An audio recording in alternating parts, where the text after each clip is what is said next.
आपको लगता है कि 5 साल जब जीत गए तो एमपी गुम हो जाता है? कुछ ऐसी नाराजगियां हैं लोगों की जो इस बार पता चली आपको? गली गली तक पहुंचना भी असंभव होता है, इसीलिए डीडीसी, बीडीसी और कारपोरेटर जो होते हैं ना, ये होते हैं। हमारा जो दायित्व रहता है कि बड़ी बड़ी स्कीमें, बड़ी बड़ी योजनाएं हम लोगों तक पहुंचाएं और लोगों के बीच रहें। बड़ी बड़ी योजनाएं तो ठीक है, वोट छोटे छोटे लोग ही देते हैं साहब। हाँ, वोट तो छोटे छोटे लोग ही देते हैं। युगल जी खुल के क्यों नहीं बोल रहे मैं जीत रहा हूँ? ये दर्शाता है, देखिए अभी पोलिंग चल रही है, 6 बजे के बाद अगर आप मुझे पूछेंगे तो मैं बताऊंगा। पिछले 1 दशक से सांसद हैं युगल किशोर जी। आज पोलिंग हो रही है, लोकसभा चुनाव हो रहे हैं जम्मू सीट पर। युगल जी मेरे साथ हैं। युगल जी, किस तरह का रुझान है? आप हर जगह जा रहे हो, लोगों से मिल रहे हो, क्या कहेंगे? बहुत अच्छा रुझान है, लोगों में एक बड़ी उत्सुकता है, और विशेष तौर पर माता बहनों में और नव मतदाता में और विशेषतर नौजवानों में। सुबह सुबह ही वो कतारों में लग गए थे और उनकी सोच थी कि भाई इस देश को आगे ले जाने के लिए हमारा भी कुछ योगदान जो है वो रहे।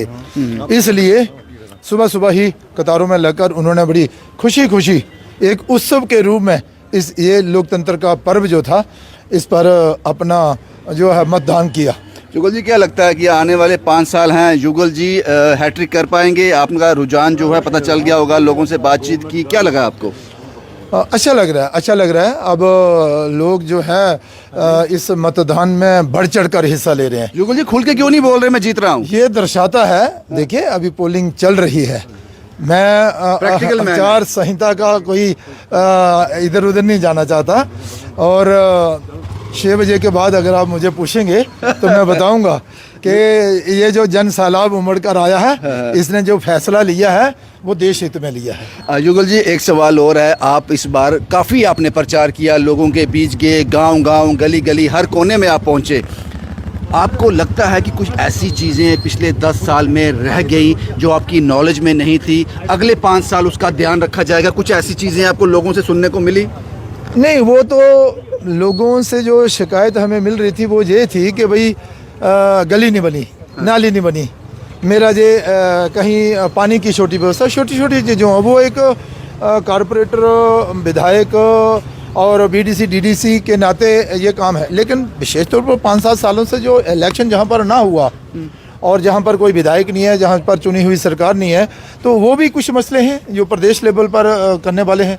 लेकिन केंद्र के अधीन आने वाले जो मामले हैं, या जो बड़ी बड़ी योजनाएं, जो स्कीमें हैं, उनसे तो लोग बड़े खुश हैं। नरेंद्र भाई मोदी जी से बहुत खुश हैं। वो तो उसमें कोई दो राय नहीं है, उसमें कोई दो राय नहीं है। युगल जी, आप जहाँ से आते हैं, आप गांव से आते हैं, गांव खेड़े से आते हैं, लोगों की प्रॉब्लम आपसे बेहतर कौन समझ पाएगा? उन्होंने अपने एक ऐसे ज़मीन से जुड़े आदमी को संसद भवन में पहुँचा दिया। आपको लगता है कि उसके बावजूद भी कुछ ऐसी बातें हैं, कुछ ऐसी चीज़ें हैं, कुछ ऐसी नाराज़गियाँ हैं लोगों की जो इस बार पता चली आपको? नहीं, ऐसा तो कुछ नहीं है। सिर्फ यही है कि भाई ये विकास जो है ना, ये लगातार चलने वाला एक प्रोसेस है। अगर कहीं प्रधानमंत्री ग्राम सड़क योजना के माध्यम से सड़क बन गई तो कहीं ना कहीं 4 घर ऐसे होंगे जो चाहते हैं कि भाई हमारे घर तक भी ये पहुँचे। इसलिए विकास के कार्य बहुत सारे हुए हैं, और मैं इनकार नहीं करता कि आने वाले दिनों में भी बहुत सारे कार्य जो हैं वो होंगे। एक आखिरी सवाल युगल जी, मैंने आपको देखा, अभी आप इस गली में वहाँ कुर्सी पर बैठे थे, 10, 12, 15 लोग जो आपके साथ हैं, शायद इसी गली के होंगे, या आपके वोटर होंगे, या आपको चाहने वाले होंगे, जो भी हैं आपके साथ थे।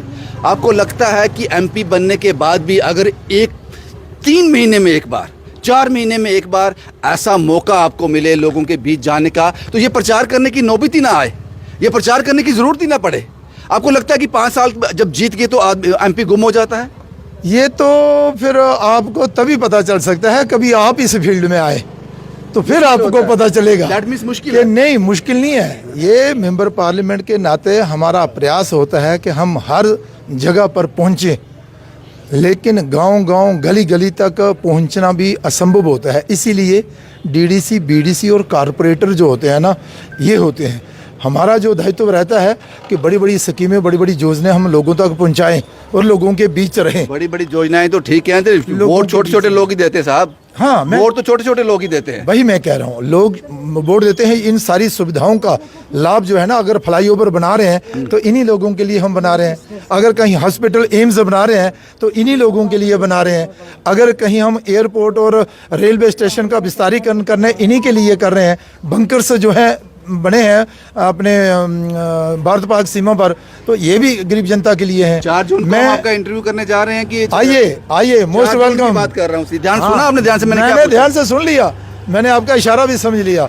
आप आइए, आपको इंटरव्यू भी देंगे और आने वाले दिनों में जिस तरह से लोगों ने ये जो विश्वास मत जाहिर किया है उस पर चर्चा भी करेंगे। शुक्रिया युगल किशोर जी, हमसे बात करने के लिए बहुत बहुत शुक्रिया। और हालांकि बड़ा नाप तोल के बोला युगल किशोर ने, आचार संहिता का किसी भी प्रकार से उल्लंघन नहीं करना चाहते, लेकिन आश्वस्त हैं कि लोगों का प्यार उनसे मिला है। कुछ सवाल थे हमारे, जैसा कि उन्होंने वादा किया है कि 4 जून को मैं एक इंटरव्यू दूंगा। पता नहीं हम उनका इंटरव्यू 4 जून को करेंगे या नहीं करेंगे, क्योंकि 4 जून का दिन बहुत इंपॉर्टेंट रहेगा। जाहिर सी बात है, हर कोई कोशिश करेगा विनिंग कैंडिडेट को इस कैमरे में उतारने की। कोशिश करते हैं कि किसका इंटरव्यू 4 जून को हम कर पाते हैं, युगल किशोर का या रमन बल्ला का। शुभम कुमार के साथ Ravindra Singh, the state sentinel के लिए।